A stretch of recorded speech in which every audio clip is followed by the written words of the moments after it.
ಈ ವರ್ಷದ ವರಮಹಾಲಕ್ಷ್ಮಿ ಹಬ್ಬಕ್ಕೆ ಏನು ಸರ್ಪ್ರೈಸ್ ಆಗಿರೋದು ತೊಗೊಂಡಿದ್ದೀನಿ ಅಂತ ತೋರಿಸ್ತಾ ಇದ್ದೀನಿ ನೋಡಿ.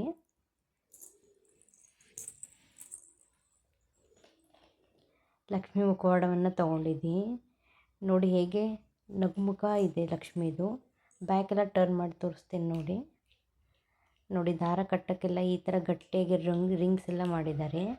ಇದು ಬಂದು ನನಗೆ 127 ಗ್ರಾಮ್ಸ್ ಇದೆ. ಇದರ ಅಮೌಂಟ್ ನನಗೆ 35,000 ಆಗಿದೆ. ನೋಡಿ ನಗುಮುಖ ಇದೆ. ತುಂಬ ಭಾರನೂ ಇಲ್ಲ, ತುಂಬ ಲೈಟ್ ವೆಯ್ಟು ಕೂಡ ಇಲ್ಲ. ತುಂಬ ಚೆನ್ನಾಗಿದೆ. ಮೇಲೆ ಕಿರಿ ಡಿಸೈನ್ ಎಲ್ಲ ಎಷ್ಟು ಚೆನ್ನಾಗಿ ಮಾಡಿದ್ದಾರೆ ನೋಡಿ.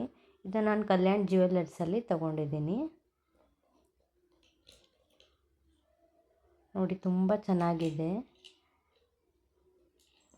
ಈಗ ನಾನು ಇದನ್ನು ಲಕ್ಷ್ಮಿ ಮುಖವಾಡವನ್ನು ಹೇಗೆ ಸ್ಟೋರ್ ಮಾಡಿ ಇಟ್ಕೋಬೇಕು ಕಪ್ ಆಗಲಾರ್ದಂಗೆ ಅಂತ ನಾನು ನಿಮಗೆ ತೋರಿಸ್ಕೊಡ್ತಾ ಇದ್ದೀನಿ. ಒಂದು ವೈಟ್ ಬಟ್ಟೆ ತೊಗೊಂಡು ಈ ಥರ ರ್ಯಾಪ್ ಮಾಡಿ ಮುಖವಾಡವನ್ನು ರ್ಯಾಪ್ ಮಾಡಿದ ತಕ್ಷಣ ಹೀಗೆಲ್ಲ ಫುಲ್ ಕ್ಲೋಸ್ ಮಾಡಿ ಎಲ್ಲ ಸೈಡು. ಆಮೇಲೆ ಅವ್ರು ಕೊಟ್ಟಿರೋಂಥ ಪೌಚಲ್ಲಿ ಹಾಕಿ ಕ್ಲೋಸ್ ಮಾಡಿಡಿ. ಮುಂದಿನ ವರ್ಷ ವರಮಹಾಲಕ್ಷ್ಮಿ ಹಬ್ಬ ಬರೋವರೆಗೂ ಓಪನ್ ಮಾಡಿದರೂ ಕೂಡ ಇಷ್ಟೇ ನೀಟಾಗಿ ಇದೇ ಶೈನಲ್ಲಿ ಇರುತ್ತೆ. ನೀವು ನಂತರ ಒಂದು ಸಾರಿ ಟ್ರೈ ಮಾಡಿ ನೋಡಿ. Thank you.